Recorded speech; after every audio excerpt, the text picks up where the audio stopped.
Salut à tous, c'est MJK. Aujourd'hui, on démarre une nouvelle série de tutoriels qui vont donc concerner la MAO, la musique assistée par ordinateur. Et donc cette petite série de tutoriels sera uniquement sur le logiciel Logic Pro 9. Donc on va démarrer tout de suite Logic. Voilà, chez moi je l'ai déjà démarré pour gagner un petit peu de temps. Et on va donc dès à présent créer un nouveau projet. Donc on va prendre produire, projet vide. On va ajouter une piste audio pour commencer, stéréo.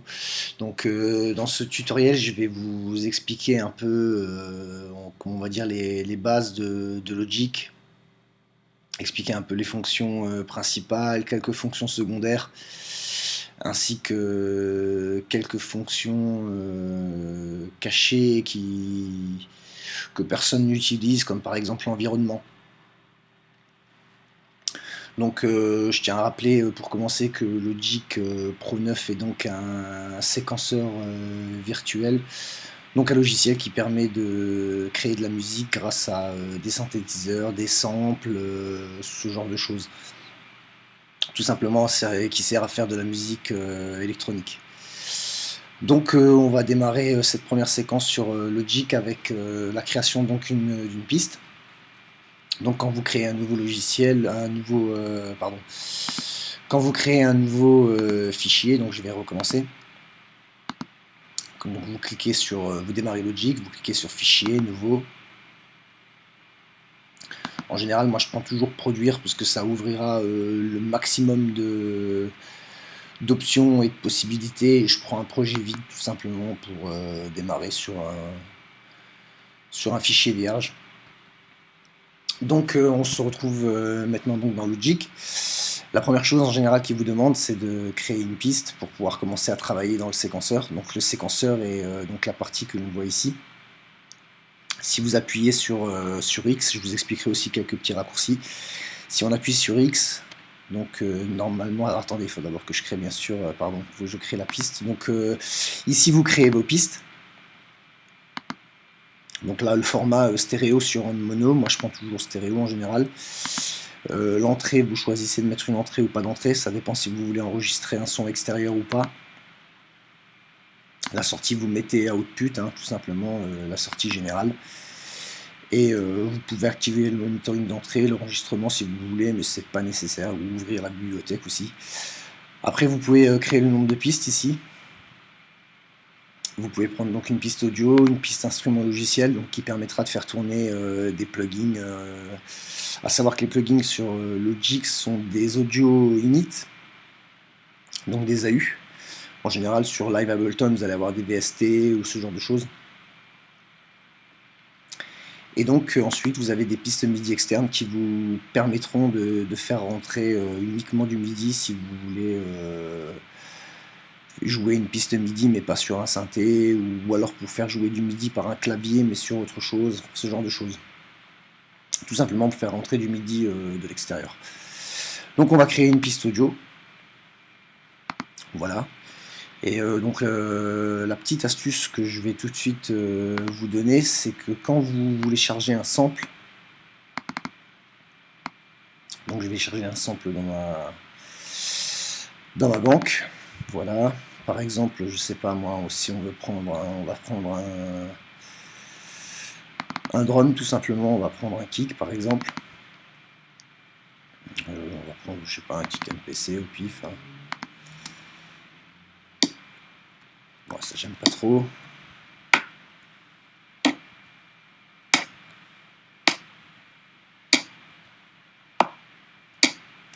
Voilà, un petit kick qui fait un peu batterie.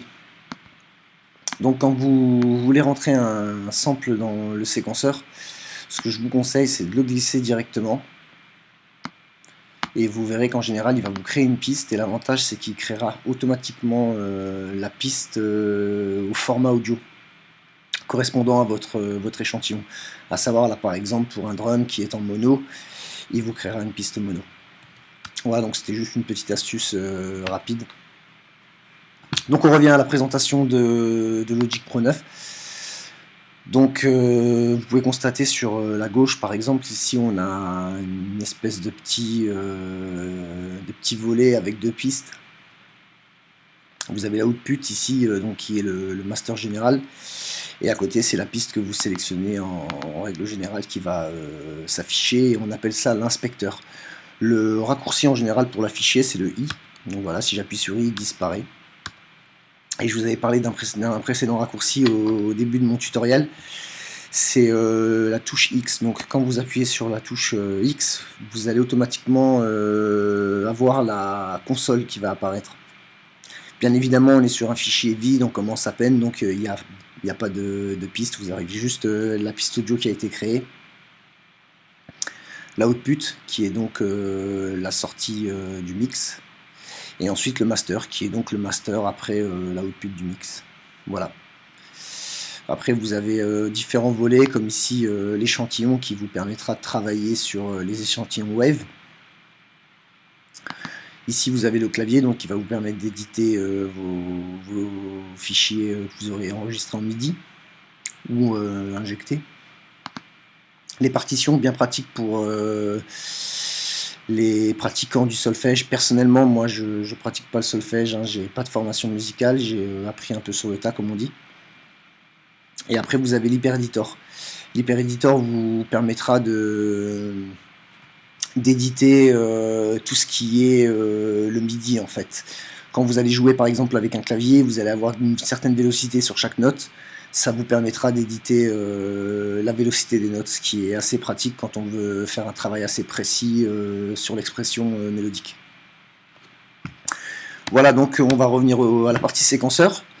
Donc ici vous pouvez constater donc le séquenceur avec les mesures donc, qui s'affichent. On part toujours de 1 en général sur un séquenceur, il n'y a pas de 0. Donc la première mesure, la deuxième, la troisième, la quatrième, etc. Vous voyez au bout qu'il y a un petit carré là en haut du séquenceur, ici, là où je clique. Ce petit carré en fait vous permet de définir la taille en mesure de votre projet. Voilà, après pareil, il y a les petits carrés que vous voyez ici qui sont un peu surlignés de gris, en fait c'est ce qu'on appelle le boucleur. Ça vous permet de prendre une boucle et de prendre un sample et de le mettre en boucle. Par exemple, si vous voulez un sample sur 4 mesures, vous pouvez travailler votre sample comme ça, et il se répétera automatiquement quand vous ferez la lecture. On pourra constater que la boucle va à chaque fois repartir du début. Une fois arrivée à 5, elle repartira à 1, à la première mesure. Donc à la fin de la quatrième mesure, elle repartira à la première. Voilà, donc ici vous avez vos pistes qui vont donc apparaître. Toutes vos pistes que vous injecterez. Quand elles sont en bleu, c'est de l'audio. Quand elles sont en MIDI, je vais en créer une. Donc là, vous pouvez, avec le bouton plus, vous pouvez créer une piste, une nouvelle, ou avec le bouton plus et les deux carrés, vous pouvez créer une copie un duplicata de votre piste sélectionnée. Un peu, pour ceux qui pratiquent un peu le graphisme, un peu comme sur Photoshop, quand on glisse un calque vers le doubleur. Voilà, donc on va créer une piste MIDI pour que vous puissiez voir un peu les différentes couleurs. Voilà, donc une piste MIDI en général vont être en vert. Après, libre à vous vous pouvez modifier les couleurs dans les petits échantillons qui vont donc s'afficher sous forme de petits cubes, de petits carrés. Mais on verra ça plus tard. Je précise que je fais ce tutoriel juste pour expliquer un peu les bases de Logic, et que dans mes prochains tutos, bien sûr, j'expliquerai des techniques de prod un peu plus poussées. On parlera notamment du tune de voix, on parlera de comment créer un synthétiseur à partir d'une voix ou à partir d'un sample. Par exemple, un sample de basse, recréer une vraie basse avec la vraie chaleur d'une basse jouée. On verra des tutoriels comme des effets de prod de certains groupes, etc. etc. Donc, mais tout de suite, revenons-en à la présentation donc, de Logic. Donc, dans la partie séquenceur, comme je vous expliquais précédemment, sur le côté gauche, vous avez donc cette petite colonne qui sert à l'affichage des pistes. Et donc sur cette colonne, on peut remarquer qu'il y a des petits carrés qu'on peut allumer et qu'on peut éteindre. Donc à savoir, le solo, c'est ce qui va vous permettre de jouer une piste en solo. Je vais vous sortir la console. Comme vous pouvez constater, quand on met en solo, le solo s'allume sur l'audio où on l'a donc sélectionné. Et on peut donc constater que à côté, la piste verte MIDI ne jouerait pas puisqu'elle mute clignote. Si je l'éteins sur la console, on constate que ça l'éteint bien dans le séquenceur et que donc la piste MIDI cesse de clignoter. Donc si on mute, ça va muter cette piste et jouer que l'autre, etc. ainsi de suite. Donc c'est ce qu'on appelle le mute solo. Donc le S solo, le M pour mute. Le R, vous l'aurez peut-être deviné, mais ça sert tout simplement à faire le record. Le I, je sais plus. Oui, je crois que c'est pour définir l'entrée audio ou le monitoring de l'entrée, quelque chose comme ça. Attendez voir. Oui, je crois que c'est le monitoring de l'entrée, il me semble. Si je l'enlève. Oui, c'est bien ça. Donc c'est pour définir le monitoring de l'entrée. Ensuite, vous pouvez rajouter aussi bloquer, qui est une fonction très très utile qu'on verra dans un précédent tuto. C'est une fonction en fait qui vous permet de geler ce qu'on appelle geler les pistes. C'est-à-dire que quand vous arrivez avec certains ordinateurs, si par exemple vous êtes sur un portable avec un ampli processeur ou vous n'avez pas assez de RAM ou un disque dur qui arrive à saturation, cette petite fonction, en fait, la petite étoile donc bloquée, va vous permettre de figer les pistes en fait à leur état. C'est-à-dire qu'en fait, quand vous allez activer le blocage des pistes et que vous allez appuyer sur play ou sur espace pour lancer la lecture, Logic ne lancera pas tout de suite la lecture. Il va d'abord calculer les pistes avec les effets et en faire une copie dans un dossier qui s'appellera FreezeFile, qui se retrouvera donc au sein de votre dossier que vous aurez enregistré au préalable sur votre ordinateur. Et donc ça vous permettra en fait de libérer beaucoup de place, parce que du coup ça vous permettra d'écouter la musique avec les plugins, mais sans que l'ordinateur ait besoin de les calculer justement, puisqu'ils auront été calculés et enregistrés au préalable. En fait, vous écouterez un espèce de fantôme de vos pistes qui aura été enregistré au préalable. Une fois dégelé, ne vous inquiétez pas, une fois que vous dégèlerez la fonction, donc que vous débloquerez les pistes, automatiquement les fichiers temp seront supprimés. Par rapport à Cubase, c'était bien pratique pour les connaisseurs du logiciel Cubase. Le problème, c'est que tout ce qu'on enregistrait, tout ce qu'on travaillait, il y avait une deuxième copie qui se créait sur le disque et qui, au bout d'un moment, vous saturait si vous ne saviez pas où est-ce qu'il fallait aller pour supprimer. Avec Logic et Macintosh, pas de problème comme ça, quoi. Donc voilà, on en revient tout de suite aux fonctions des pistes.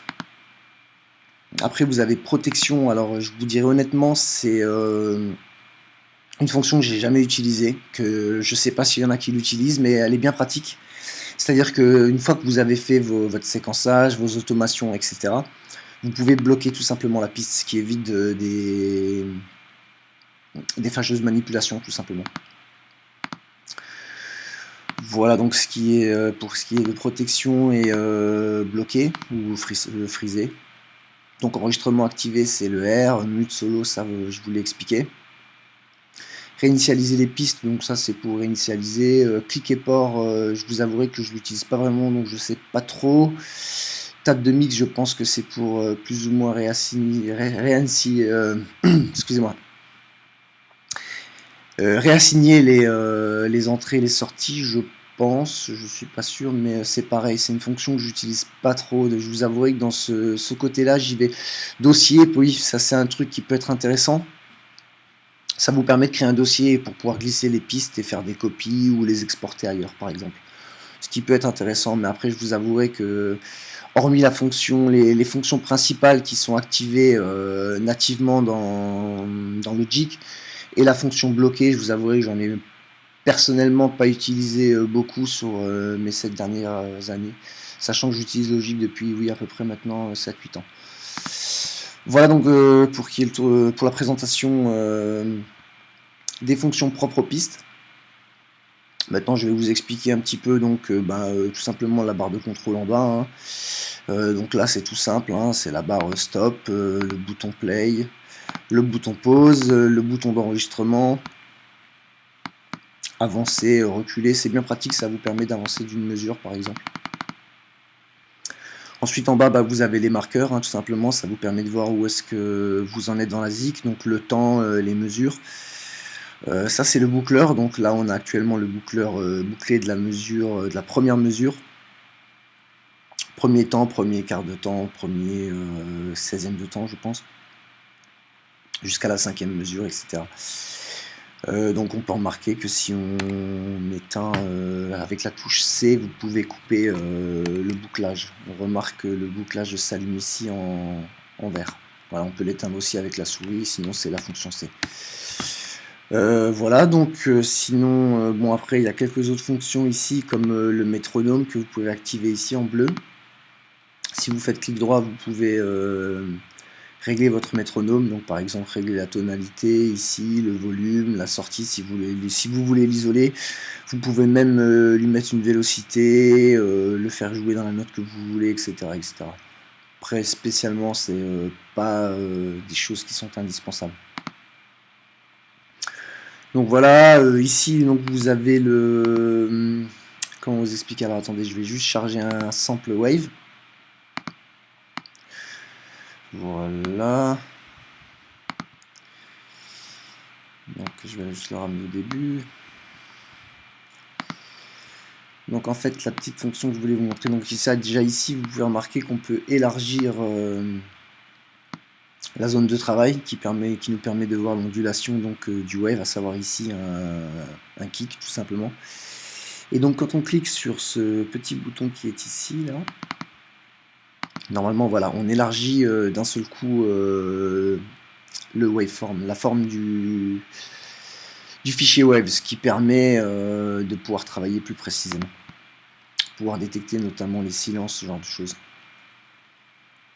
Donc celui-ci vous permet d'agrandir vers la hauteur et celui-ci dans la longueur.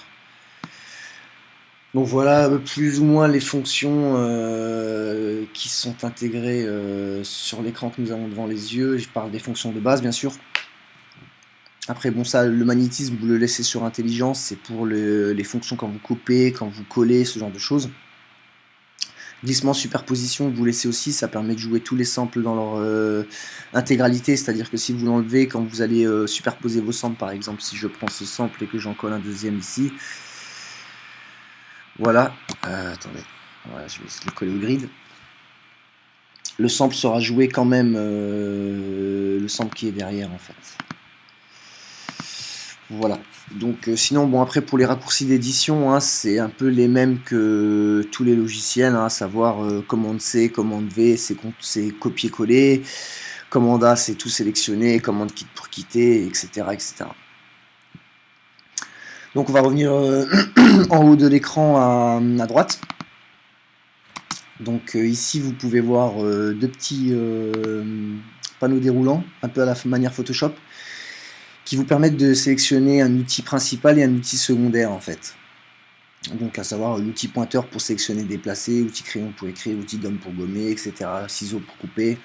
L'outil de fondu vous permet de faire des fondus d'entrée et de sortie de volume par exemple. Outil solo pour rendre solo, outil mute pour muter, etc. etc. Outil flex, c'est un outil qui permet de travailler avec le time flex, mais ça on y viendra dans un autre moment. Donc voilà, et ici pareil, un deuxième volet qui permet de sélectionner un outil secondaire. Donc là par exemple je vais prendre l'outil principal, ça va être le pointeur, donc l'outil qui va me permettre de déplacer. Et l'outil secondaire va être le ciseau. À savoir que l'outil secondaire, vous pouvez l'activer avec la fonction commande. Donc par exemple, si je clique sur le trackpad, là je vais déplacer le sample. Mais si je clique sur commande, automatiquement, vous voyez, on passe sur le ciseau et je vais pouvoir découper le sample. Donc là, si je fais commande Z, bien sûr, je reviens au sample original. Donc voilà, après vous avez quelques petites fonctions ici au-dessus. Donc par exemple la fonction média qui va vous ouvrir la bibliothèque de médias de Logic, ainsi que quelques petites fonctions bien pratiques, comme ici par exemple le chutier audio, qui vous permettra de retrouver des samples que vous avez découpés, travaillés, etc. Vous avez le boucleur, donc là ça vous permettra de trouver toutes des petites boucles sympas. Moi je l'utilise de temps en temps, je charge le sample. L'avantage c'est que quand vous allez prendre un sample par exemple, même s'il a... Voilà.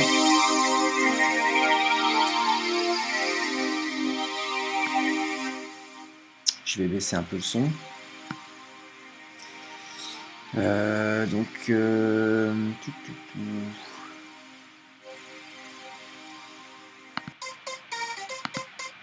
Donc je vais essayer de trouver un sample de rythmique. Désolé pour cette petite intrusion de synthétiseur. Alors donc les batteries, voilà. Donc par exemple si on prend un sample de percussion à 90, qu'on le glisse, Logic crée automatiquement une piste correspondante. Et on peut constater que le sample est tout de suite mis au tempo. Ce qui est assez sympa, ça évite de se prendre la tête. Moi je l'utilise assez souvent, mais je redécoupe les samples, parce que l'avantage c'est que vous pouvez vraiment les découper à votre guise. Donc je vous donne une petite astuce, quand vous voulez découper un sample, par exemple si je veux le découper par temps, vous faites Alt plus commande, et du coup ça va vous permettre de découper automatiquement le sample en parties égales. Donc pour découper pour découper un sample au temps, au quart de temps, ce genre de choses. Par exemple, si vous prenez un sample rythmique et que vous avez besoin de le découper au temps, un kick, un snare, c'est vraiment pratique. Donc voilà, à retenir, je vous refais la manip. Donc le ciseau, je vous rappelle que le ciseau est bien en secondaire, donc commande, et Alt ensuite pour faire appel au ciseau en découpe répétée de cette manière. Voilà. Donc ça c'était la partie boucle. Vous avez la bibliothèque donc, qui vous permet d'accéder aux instruments, aux samples, à toute la bibliothèque donc, de Logic. Et le navigateur qui vous permet de retrouver des samples ou de naviguer à travers votre ordinateur par exemple.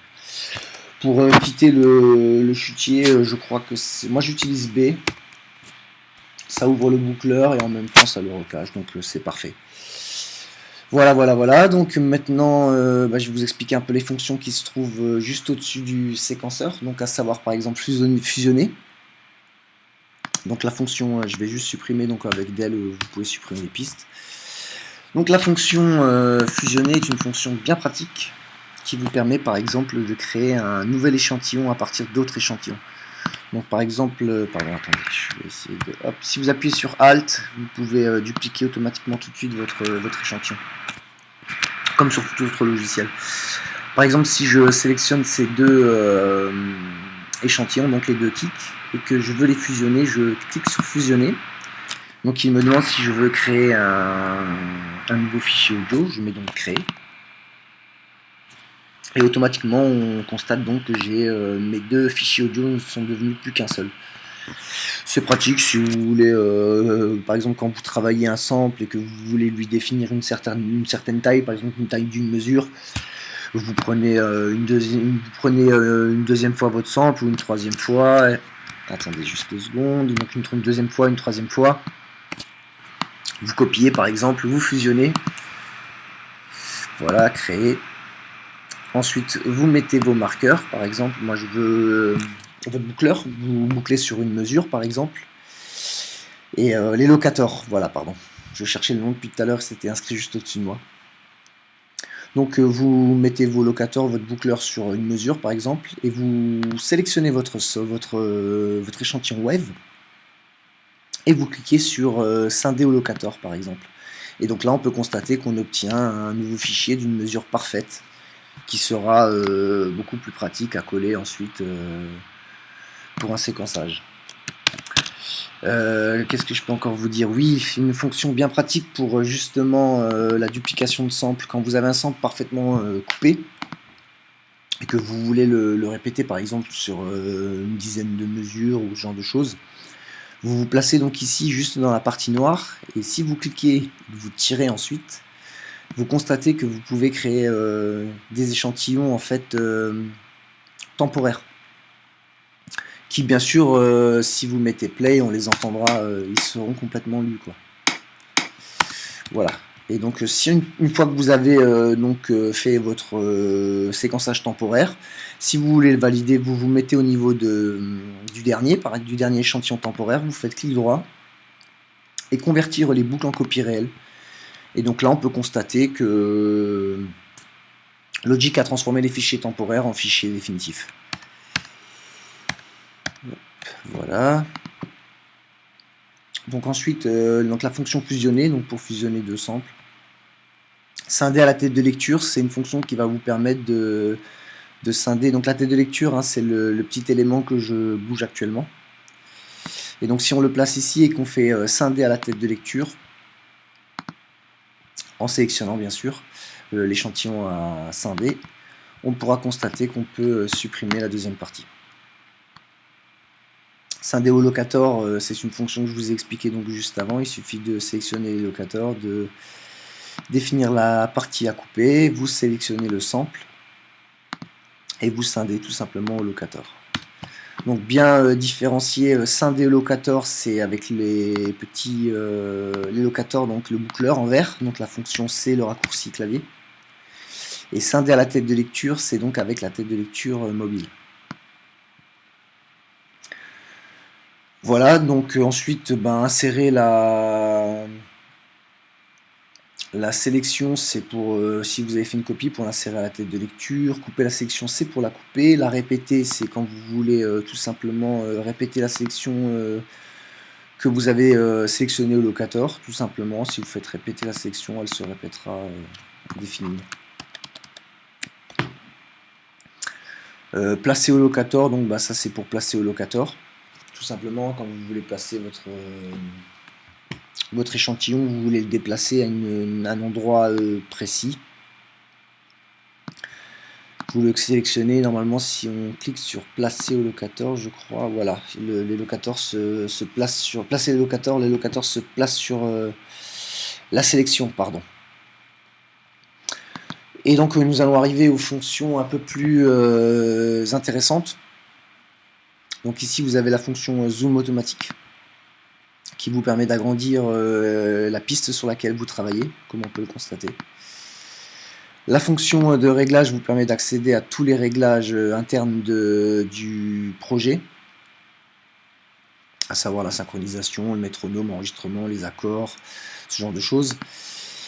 Et la fonction préférence donc, vous permet de régler par exemple les préférences générales, audio pour configurer votre carte son ici, ce genre de choses, la taille de votre buffer, etc. etc.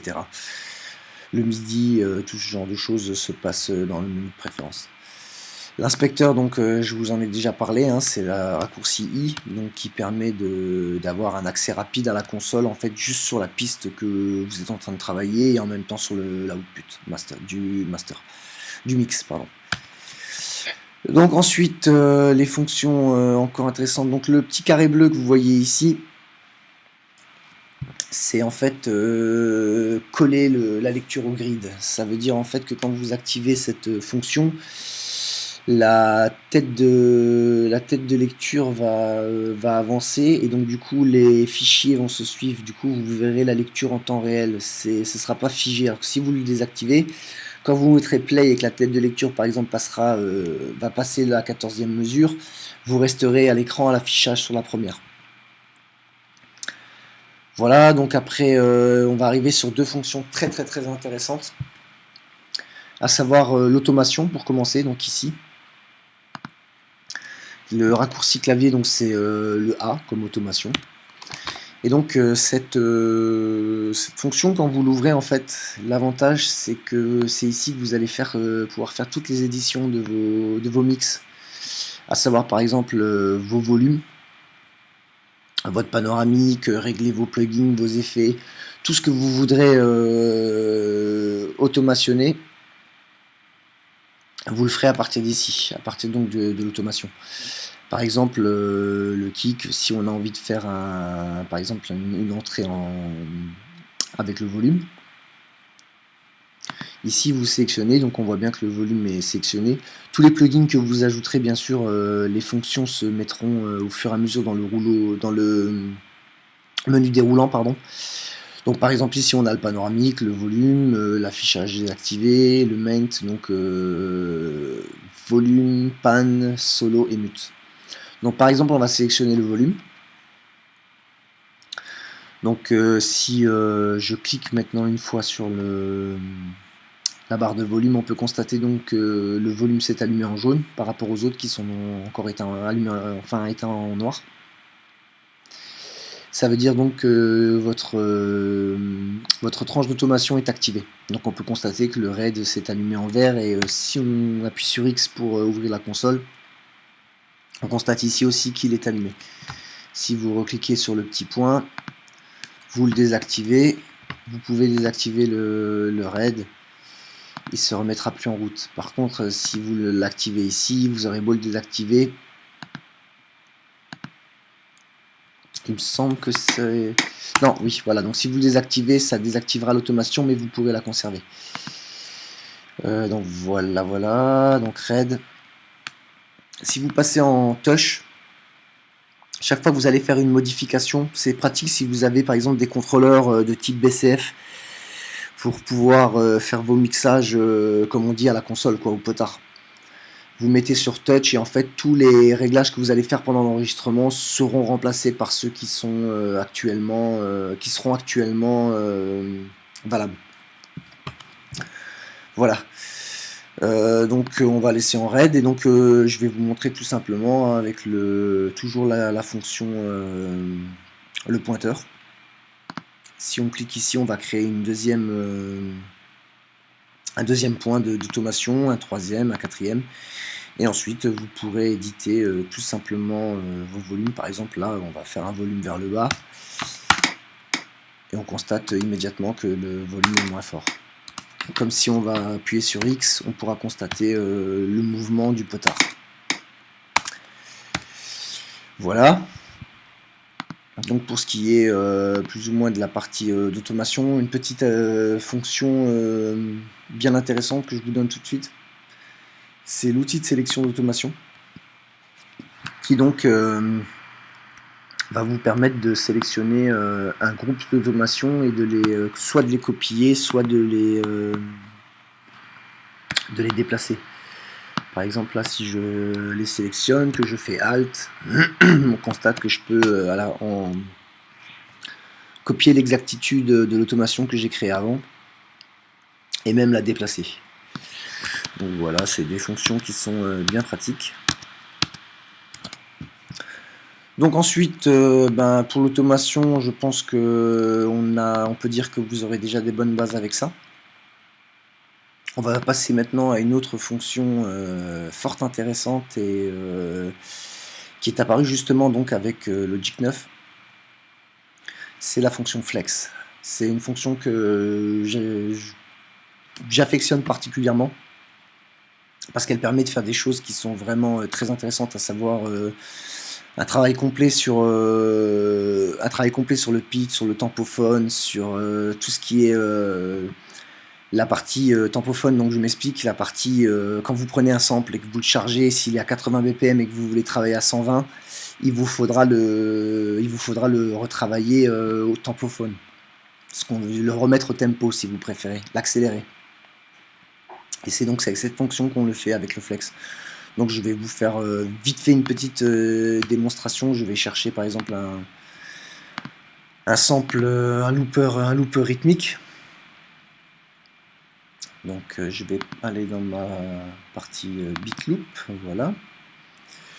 On va prendre un sample, je sais pas, tout simplement à 90. Ah, ça c'est pas des loopers, excusez-moi. Des loops, voilà. Hop. Donc on va prendre, je vais essayer d'en trouver un avec une indication de tempo mais assez sûr. Loop musique 115, voilà par exemple. Voilà, on va prendre ça.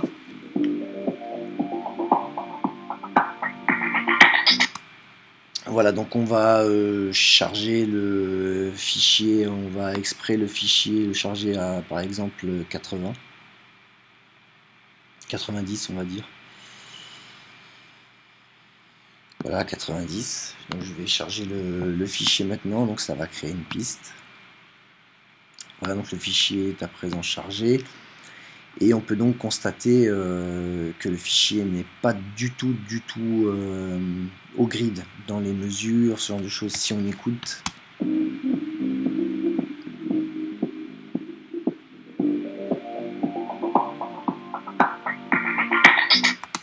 voilà, donc on peut constater que c'est un sample une boucle rythmique en 4 mesures, qui est donc au tempo original normalement 115, comme vous avez pu le constater, je l'ai chargé d'ici. Et donc on va tout de suite le ramener à un tempo de 90.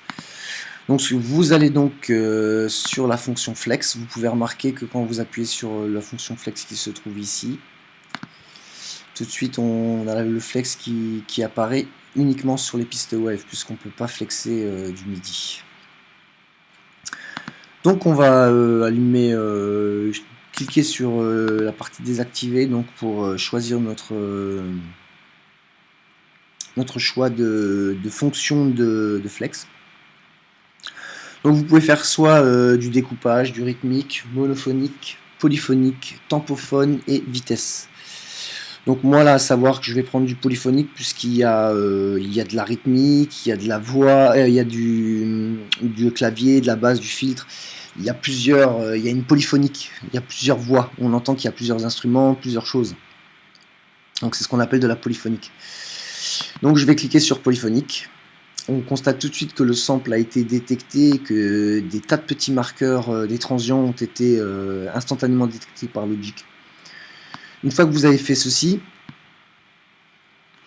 je précise que là on sait que c'est un sample rythmique en 4 mesures, donc ça va être facile, mais c'est aussi à vous d'écouter avec votre oreille, de vous rendre compte de ce que vous samplez, de savoir qu'est-ce que vous prenez dans une musique, qu'est-ce que vous en voulez et qu'est-ce que vous voulez en faire. Donc on va prendre cette fameuse boucle et on va la ramener tout simplement à un tempo de 90, on va l'étirer tout simplement. Je précise que quand vous étirez pour faire du flex, il faut le faire en haut. Si vous le faites en bas, vous allez réduire la taille de l'échantillon. Voilà, donc on prend donc en haut, avec l'outil toujours pointeur, on prend le flex et on fait glisser au grid. Voilà, donc comme on le savait, là le sample faisait 4 mesures. Et on peut donc d'ailleurs constater que les transients sont parfaitement placés dans les mesures. D'ailleurs, on va tout de suite boucler le sample pour se rendre compte que le sample est parfaitement bouclé.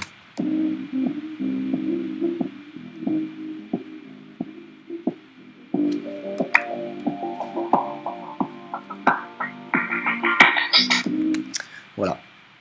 Et l'avantage, c'est qu'une fois que vous avez fait ça, vous pouvez accélérer le tempo comme vous voulez, le ralentir, le monter. Le sample suivra automatiquement.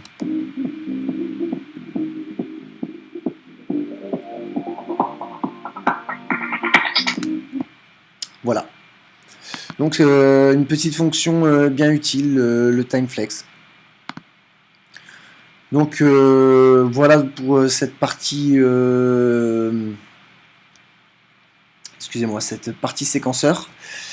Je vous dis à très bientôt. Je vous mettrai quelques liens dans les prochaines vidéos vers d'autres tutos Logic, mais vu que celui-ci c'est le premier, je vous mettrai juste donc le traditionnel abonnez-vous. Et je vous dis à très bientôt pour la deuxième partie du tutoriel où ce coup-ci on parlera donc de la partie console, donc les plugins, ce genre de choses, les inserts, les sous-groupes, etc., etc. Voilà, donc c'était NJK pour ce premier tutoriel MAO sur Logic Pro 9. Je vous dis à très bientôt et j'espère que ça vous a plu.